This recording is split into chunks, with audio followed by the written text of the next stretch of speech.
Au Maternelle d'Afrique, on discute de nos réalités africaines. C'est parti! Aujourd'hui, au Maternelle d'Afrique, nous irons à votre écoute pour discuter du massage africain. Puis nos enfants de la récré nous diront ce qu'ils préfèrent entre la mer et la piscine. Et enfin, nous terminerons avec la rubrique de femmes inspirantes Elles l'ont fait, où nous recevons Raïssa Banoro. Mais pour commencer, nous allons répondre à vos questions sur l'alimentation dans notre rubrique Miam Miam.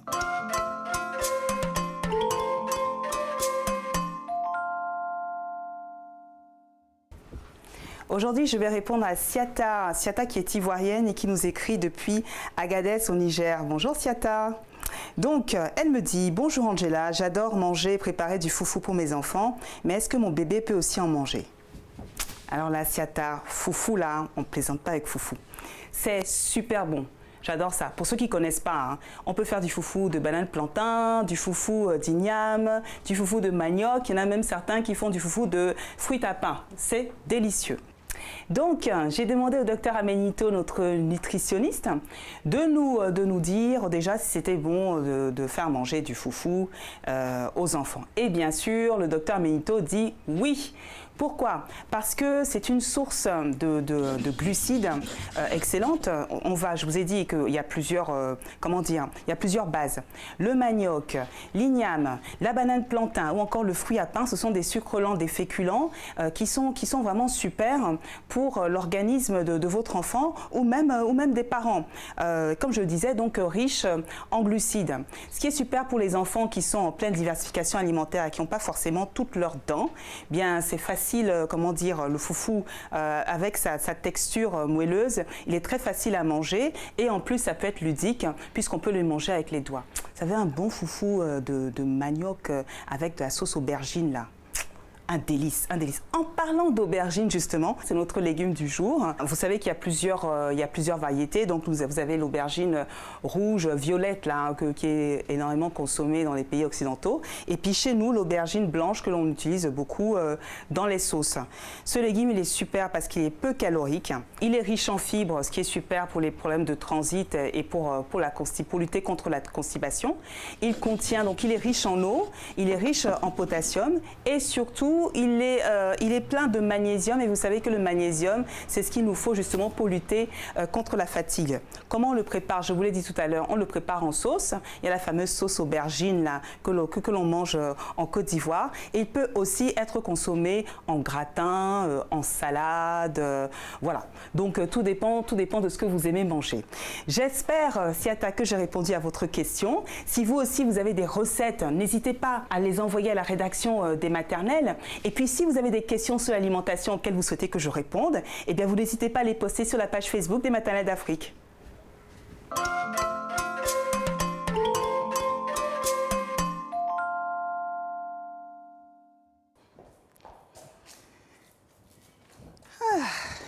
Alors, en Afrique, lorsqu'un enfant naît, le massage africain est indissociable de ses soins quotidiens. Alors, dans certains pays, c'est la grand-mère qui le pratique, dans d'autres, ce sont les tantes, la tante, une amie, ça peut être aussi la maman. Alors, ça peut être un moment de pure détente. Il y en a certains qui se posent la question si c'est vraiment un moment de détente. Et aujourd'hui, on va essayer de répondre à cette question. Alors, nous vous avons posé la question sur la page Facebook des Maternelles d'Afrique. Et sur 82 personnes, vous êtes 63% à pratiquer ou avoir pratiqué le massage africain sur bébé. Alors, aujourd'hui, je reçois Vanessa. Vanessa, vous avez 28 ans. Oui. Bonjour. Bonjour, Angela. Vous êtes ivoirienne. Oui. Vous êtes la maman de Nathan qui a 11 mois. Absolument. Je reçois également Olga. Bonjour Olga. Bonjour. Olga, vous avez 36 ans. Oui. Vous êtes la maman de Grace. Oui. Grace Samuel, pardon. Oui. Grace Samuel qui a 14 ans. Oui. Jonathan qui a 6 ans. Oui. Et David qui a 4 ans. Oui. C'est ça, bienvenue au Maternelle d'Afrique. Merci beaucoup. Et nous recevons également le docteur Anelone Sawadogo. Vous êtes pédiatre à la clinique Lagospa, c'est ça, en Côte d'Ivoire. Merci d'être venu nous éclairer avec votre expertise. Merci. Alors, on va commencer avec vous, Vanessa. Ok. Vanessa, donc, vous avez eu votre premier enfant il y a à peu près moins d'1 an. Oui. Et puis, votre belle-mère s'en est occupée. Oui. Alors, racontez-nous comment elle s'en est occupée. D'accord. Déjà, j'aimerais, si elle nous regarde, la remercier. Lorsque j'ai eu mon bébé, c'est vrai que je voyais déjà, j'avais déjà vu comment mes parents s'en occupaient, comment les mamans dans de chez moi s'occupaient de l'enfant avec les massages et tout. Mais Les mamans de chez vous, c'est où? C'est à Beaunois. D'accord. Je suis à Bourré en fait. D'accord. Ok, et j'avais l'intention de faire la même chose sur mon fils, mais dans une certaine mesure. Sauf que là, j'étais toute seule et je ne voulais pas qu'il ait quelque chose de cassé. Donc j'ai préféré attendre et ma belle-mère elle est arrivée 5 jours plus tard et c'est elle qui s'en est occupée, heureusement d'ailleurs. Donc, qu'est-ce qui s'est passé exactement quand elle est venue? Donc, elle a commencé à masser votre bébé. Qu'est-ce qu'elle a fait exactement? Déjà, elle a trouvé qu'il n'était pas très détendu parce que je n'avais pas... Elle s'est rendue compte tout de suite que je n'avais pas pratiqué le massage. Elle a trouvé qu'il pleurait beaucoup. Effectivement, il pleurait beaucoup parce que, bon, elle trouvait qu'il avait mal partout. C'est comme ça qu'elle m'a expliqué. Et donc, avant de le laver tous les matins, elle lui mettait les bras dans le dos. Elle essayait de faire de petites pressions avec l'eau tiède. Également, elle lui étirait les jambes, les bras, les épaules et tout. Et bon, après ça, quand même, l'enfant réussissait à se calmer, il s'endormait et puis bon, voilà, c'est comme ça que ça se passait régulièrement. Et pendant que ça se passait, comment le bébé réagissait? Il pleurait? Bon, oui, il pleurait. Mais je ne suis pas sûre que ce soit de douleur qu'il pleurait. D'accord. Mais vous, qu'est-ce que vous ressentiez à ce moment-là? Parce que, pourquoi est-ce que je vous pose la question? C'est que c'était votre premier enfant. Oui. Il y a des mamans qui nous regardent et qui se retrouvent dans cette situation avec ce premier enfant. Tu n'as jamais vécu ça avant. Et puis là, tu vois ton bébé qui est en train de crier, on lui met les mains derrière le dos. Forcément, ça crée quelque chose en tant que maman. Qu'est-ce que vous avez ressenti? Bon, déjà, il faut dire que je lui faisais confiance, mais déjà, je ne voulais pas rater ce moment. Je ne voulais pas être ailleurs, je ne voulais pas aller prendre mon bain. Je voulais être là pour le soutenir. Il fallait qu'il sache que maman est à côté pour lui apporter son soutien. Mais j'avais un petit pincement quand elle avait une façon de le retourner comme ça. Ça faisait un peu peur. Je me disais, est-ce qu'il n'a pas mal quelque part? Est-ce que c'est vraiment nécessaire et tout? Donc pour vous, en tant que maman, vous avez votre premier enfant, vous avez envie d'assister à tout. C'était ça, hein? Oui, c'était ça. Et déjà, bon, pas pour lui mettre des balises, mais je tenais en fait à ce que mon fils voie que je le soutenais parce que bon, je ne sais pas si c'était traumatisant pour lui, mais je voulais quand même y assister et puis déjà aussi apprendre comment ça se faisait. Bien sûr. Voilà. Et puis bon, heureusement que ma belle-mère, elle était quand même, elle était assez ouverte. Elle me laissait lui donner mon point de vue. Voilà. Donc quand j'avais l'impression que ça commençait à devenir un peu stressant, je lui disais, ah mais est-ce qu'il va pas avoir mal? Est-ce qu'on peut pas faire doucement? Donc j'essayais de plaisanter comme ça avec elle. Et puis bon, elle m'expliquait au fur et à mesure. Alors c'est sûr, votre belle-mère, elle voulait bien faire, puisqu'elle a fait ce qu'on lui a appris à faire et ce qu'elle a toujours fait. Et donc à un moment, vous parliez de lavement. Alors c'était quoi? Qu'est-ce qu'elle faisait exactement?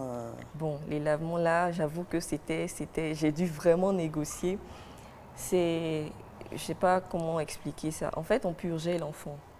C'est-à-dire ce qu'elle m'a expliqué, c'est que quand il est né, il y avait quelques déchets dans le ventre et il faut l'aider à évacuer, donc il faut faire des lavements. Pendant ce temps, à l'hôpital, on nous avait interdit. Ma sage-femme avait insisté dessus pour ne pas faire de lavement à l'enfant. Et le médecin, le pédiatre également a dit que ce n'était pas nécessaire, il ne fallait pas le faire, il fallait vraiment éviter et tout. Mais elle insistait. Et puis bon, je me disais que bon, elle avait des petits termes pour me chahuter. Elle disait que les nouvelles mamans de maintenant, les mamans Internet et tout, vous ne connaissez pas les choses, il faut faire ça à l'enfant, sinon ceci, cela. Mais j'avoue que j'ai vraiment négocié parce que moi, je trouvais que ce n'était pas nécessaire. D'autant plus que mon fils, je dis tout seul, il évacuait, il faisait popo régulièrement. Donc, je ne trouvais pas nécessaire en fait d'avoir recours à la purge. Donc là-dessus, heureusement, elle a fini par aller dans le même sens que moi. Donc, elle a dû arrêter. Vous avez donc une belle-mère formidable, oui, puisque à l'écoute, et puis en fait ce qu'elle voulait c'était juste le bien de son petit enfant, oui, tout simplement. Me soutenir aussi. Mais voilà, donc c'était super. Dites-moi, docteur Anelone Sawatogo, dites-moi, qu'est-ce que vous pensez, vous, des lavements? En fait, les lavements, je pense que les mamans et les grands-mères peut-être sont obsédées par le fait d'avoir des selles tous les jours, alors que ce n'est pas nécessaire que l'enfant fasse ses selles tous les jours. La deuxième chose, c'est que moi, j'ai vu des enfants qui sont morts après lavement. Parce que dans le lavement, on a mis du gingembre, on a mis du piment, On a mis un tas de choses, on a écrasé les plantes sur le caillou de la maman où il y a du piment. Et on a vu des enfants qui en sont morts. Et j'ai l'habitude de chahuter en disant que les Américains ne font pas de lavement, mais ils vont sur la Lune. Donc, mais c'est une question d'éducation. C'est-à-dire que c'est au fur et à mesure, un peu, qu'on va arriver à faire comprendre à tout le monde que ce n'est pas nécessaire. D'accord.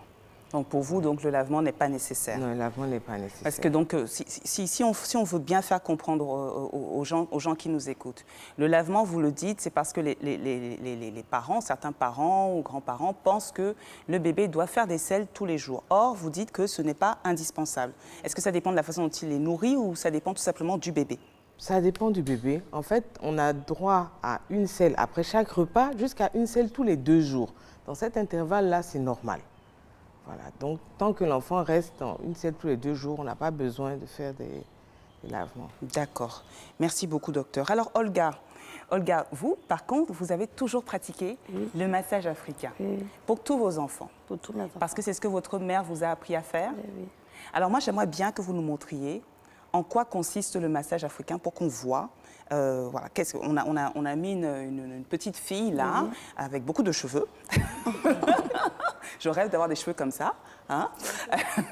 Est-ce que vous pourriez nous montrer en quoi consiste le massage? D'accord. Il se fait à quel moment déjà? À quel moment? Est-ce que c'est le matin? Est-ce que c'est le soir? Est-ce que c'est avant le bain? Après? Comment ça marche? Maman m'a dit que c'est avant le bain que ça se fait. D'accord. C'est-à-dire quand on a chauffé de l'eau, nous sommes déjà prêts à laver l'enfant. On commence à le masser. C'est le moment de le laver. D'accord. Très bien. Alors montrez-nous, regardez. Comment ça marche? Ok. Déjà, vous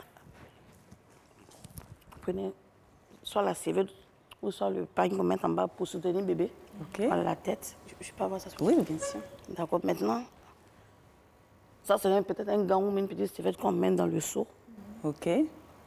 De l'eau bien chaude. De l'eau très chaude. Très chaude. D'accord. Voilà. On prend déjà, c'est déjà mouillé. Juste le temps d'enlever juste un peu de l'eau. Oui. Et puis, on place bien bébé comme ça. Comme ça. On soutient la tête de bébé. Ah. Avec les pieds bien allongés. Au Togo, on fait comme ça. Voilà. On se met comme ça. Voilà. Et puis on pose le bébé là Voilà. et on... Voilà. D'accord. On le pose déjà là. L'enfant est bien couché, il est confortablement. Bien Ok. couché. Et puis, on prend le temps c'est-à-dire masser la tête, d'abord la fontanelle. Masser la tête, la nuque, tout. On masse bien, mais quand on finit de masser la tête, on masse les bras, le cou, le ventre, les pieds et autres. Et puis on retourne bébé. Comme ça, doucement sur le côté, comme ça. Comme ça, doucement, avec le dos au fur et à mesure. D'accord. Avec les pieds. On finit de masser avec l'eau chaude. On dépose, on prend le beurre de karité. On prend du beurre de karité. On essaie de tirer. Pas trop fort quand même. On essaie de tirer le bras. Oui. On étire.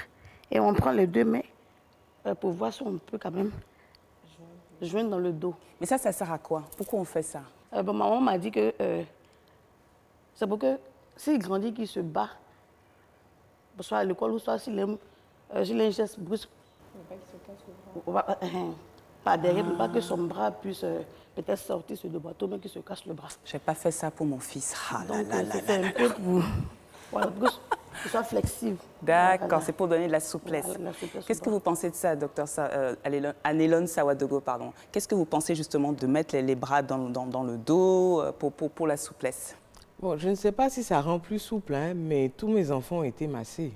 Ah, Donc, voilà. Bon, c'est une très belle réponse. Et donc, une fois que c'est terminé, ça... Une fois que c'est terminé, on prend l'enfant par le bras. Comme ça, essayer de le soulever, voir si les 2 mains se touchent, mais pas trop fort. On ne force pas.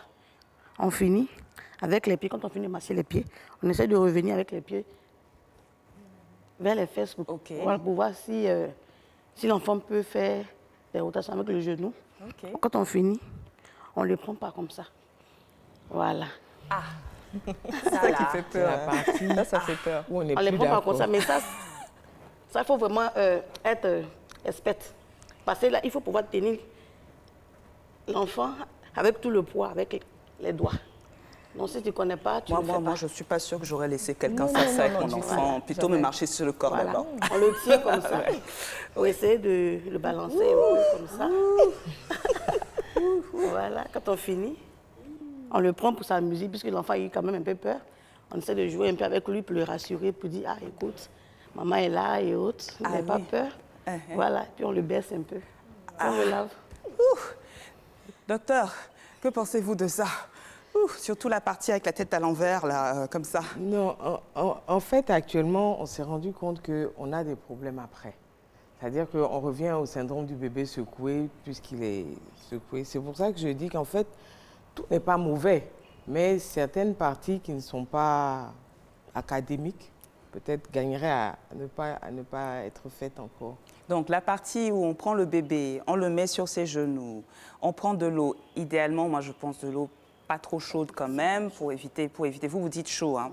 Alors, moi, j'aurais tendance à dire, on va quand même éviter de le brûler si l'eau est trop chaude.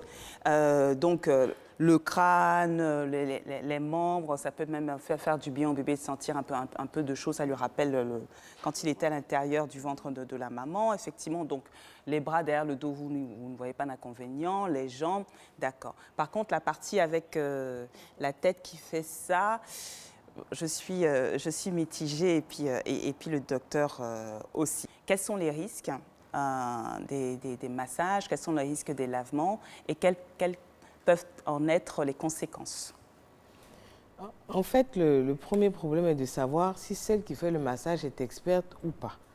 Parce que, comme elle nous l'a dit, c'est un moment l'a formée. Bon, actuellement, nous autres, on ne sait pas faire. Donc, je pense que nos filles ne sauront pas faire aussi. Voilà. Donc, à partir du moment où on a quelqu'un qui n'est pas formé, qui n'est pas experte, on peut avoir des dégâts. Par exemple, si elle tire trop fort sur les bras, on peut avoir une élongation, on peut avoir une fracture peut-être. Voilà. Maintenant, il est prouvé aussi que secouer le bébé peut entraîner d'autres problèmes. Donc, il vaut mieux ne plus les secouer. Par rapport au lavement, je l'ai dit tout à l'heure, un lavement fait avec des produits irritants peut entraîner des occlusions, obligeant le chirurgien à opérer l'enfant. S'il est fait, parce que généralement, bon c'est dommage, je n'ai pas de poire ici, mais généralement le médicament, le contenu de la poire lavement est juste dans le fond et tout en haut il y a de l'air. Donc quand on appuie sur la poire, forcément l'air part d'abord. Après on se trouve avec des bébés ballonnés et c'est un cycle infini parce que le bébé a ballonné, on va lui faire des lavements, parce qu'on fait des lavements, on augmente les ballonnements. Ouais. D'accord. Donc là, attention à ne pas utiliser de produits irritants, mais Voilà. est-ce que et de faire attention à ce que la poire soit bien remplie d'eau pour évacuer l'air. Voilà. Et là, on peut continuer, on peut faire des lavements quand même, ou vous disiez que pas moi, ce que je dis au moment, c'est que à l'époque où elle faisait ça aux enfants, elle n'avait pas de portable. Tout le monde a un portable. Donc, c'est normal que le monde évolue, la médecine aussi évolue. Donc, elles aussi, elles doivent se mettre à jour, peut-être. Mais c'est une très bonne, c'est une très bonne remarque. Alors, Olga, vous pratiquez également les lavements? Oui. Comment vous faites, vous? Il y a une feuille qu'on appelle djeka, c'est pour les plaies de ventre, pour se sécher. Voilà. Donc, moi, je fais bouillir ça bien dans l'eau. Maintenant, j'utilise ça tiède, sans piment, sans gingembre. Je mets dans le poire.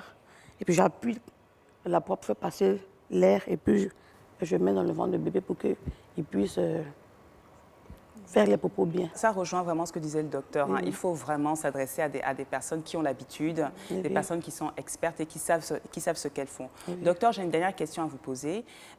Donc, il y a des jeunes mamans qui nous regardent actuellement, qui sont dans cette situation, le bébé à 3-4 jours. Elles sont avec soit leur maman, soit leur grand-mère, soit leur belle-mère.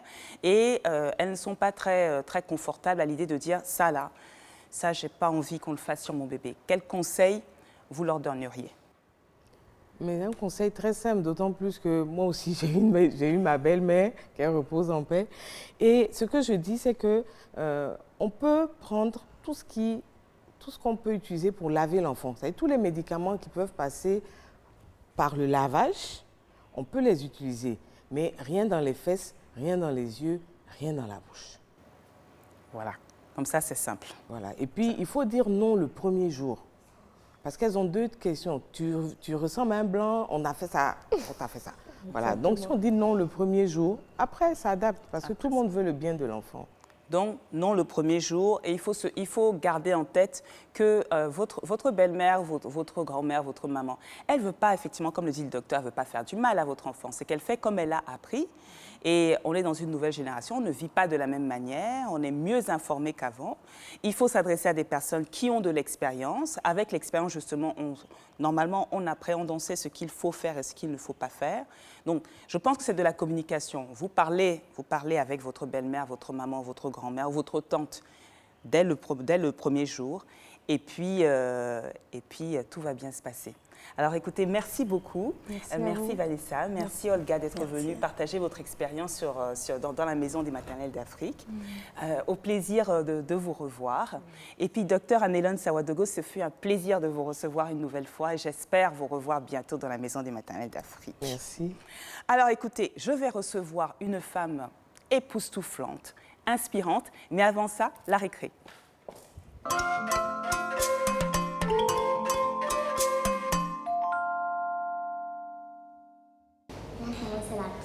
Moi aussi, c'est la piscine. Parce que la piscine, on ne peut pas se noyer là-bas. Parce que c'est encadré. La mer. Moi, la piscine. Moi, la mer. On peut faire des châteaux de sable, alors qu'à la piscine, on ne peut pas faire des châteaux de sable. Une fois que j'étais allée à la plage, là, j'ai refusé de me baigner.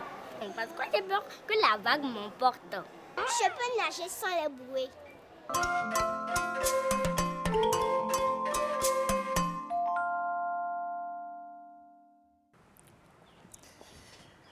Alors je passe sans faire tomber mon petit bébé éléphant. Bonjour Aïssa. Bonjour. Comment allez-vous? Super bien. Bienvenue aux maternelles d'Afrique. Merci. Alors Aïssa, donc vous êtes ingénieure en sciences informatiques. Oui. Et vous êtes la maman d'une petite Lucie. Oui. Elle n'est pas comme les autres, Oui, Lucie. c'est une fille pas comme les autres. Ouais. Elle est super enthousiaste Oui. et c'est une fille qui grandit tellement vite. C'est vrai? Oui, Plus oui. vite que vous le pensiez. Oui, Hein. oui. Alors, est-ce que vous pouvez nous parler de Lucie? C'est quoi Lucie? En fait, Lucie, c'est une petite fille en fait, qui a décidé d'apprendre aux personnes non alphabétisées à lire, écrire, à calculer de manière autonome. Une application alors? Oui, C'est une application, Oui, et c'est une une application application. qui va sur les tablettes, sur les téléphones mobiles. exactement. C'est ça. Et comment vous est venue l'idée justement de lancer cette application? Notre fille de maison ne savait pas lire, mais elle avait une tablette. Donc on a dit, bon, pourquoi pas créer une application qui allait lui permettre en fait, de lire et écrire de manière autonome. Donc c'est une application qu'on trouve sur tablette. Et en fait, comment c'est vous qui l'avez développée? Comment ça s'est monté en fait? J'ai co-construit l'application avec ma fille de maison parce que bon, je ne savais même pas comment prendre en charge une personne non alphabétisée. Je lui soumettais l'appli pour qu'elle me fasse des retours pour voir si elle arrivait à apprendre à lire de manière autonome. Donc c'est une application qui est dotée d'une assistante vocale. D'accord. On a une ardoise numérique, on a la possibilité de pouvoir écrire directement via sa tablette ou son téléphone portable. C'est vraiment un processus d'accompagnement. On peut donc télécharger cette application sur la tablette. Oui. C'est en français ou c'est Oui. en plusieurs langues? L'application est disponible en français uniquement sur Google Store. On a accès à cette application partout en Afrique ou uniquement en Côte d'Ivoire? Partout en Afrique, on a la possibilité de télécharger l'application, mais spécifiquement en Côte d'Ivoire, on initie des programmes d'alphabétisation dans les communes d'Abidjan, dans les villes à l'intérieur du pays. Vous disiez que cette Lucie grandissait de plus en plus. Qu'est-ce que vous vouliez dire par là? En fait, aujourd'hui, c'est plus de 2000 personnes alphabétisées en moins de 2 ans. Aïssa, est-ce que je peux vous demander votre âge? On dit que ça ne se fait pas demander aux femmes, mais pour moi, là c'est important que les femmes qui nous regardent sachent l'âge que vous avez. J'ai 29 ans. Vous avez 29 ans. Vous avez 29 ans et vous êtes déjà donc, à la tête d'une structure. Oui. Vous avez lancé votre application. Quels conseils vous pourriez donner aux jeunes femmes qui nous regardent actuellement, qui se disent « Ah oui, alors justement, est-ce que je pourrais me lancer dans le digital ou dans le high-tech » Qu'est-ce que vous avez envie de leur dire? Ça, il faut le reconnaître, c'est vraiment pas facile du tout. Pourquoi Mais c'est pas facile? C'est pas impossible non plus. Moi, j'ai eu tellement de problèmes à pouvoir me positionner, tellement de difficultés parce que tu n'es même pas crédible lorsque tu te présentes dans une entreprise en tant que développeur d'applications mobiles. Le monsieur en face de toi, il ne te prend pas au sérieux juste parce que tu es une femme. Comment vous avez géré ça justement? Moi, j'ai passé des années à prouver aux gens que j'étais capable de le faire. Donc je prenais des initiatives. Comme j'aime le dire, j'ai dit moi j'ai travaillé gratuitement pour des entreprises juste pour prouver que j'étais capable de le faire. Moi, mon entreprise n'a pas de commercial. Et c'est que des recommandations des gens avec qui j'ai déjà travaillé, qui me recommandent à d'autres entreprises. Et c'est comme ça que ma petite entreprise grandit. Naturellement, les femmes sont très minutieuses dans le travail et c'est d'inciter les filles à respecter les engagements, à aimer le travail bien fait, surtout ça. Raïssa, merci beaucoup. Moi, je suis très fière de vous avoir reçu, très fière d'avoir une femme en face de moi qui a développé une application, mais ce n'est pas juste une application pour faire bouger des boutons, c'est une application avec une responsabilité juste civique. Donc merci pour ça. Alors Raïssa, merci. petit jus d'orange. Merci.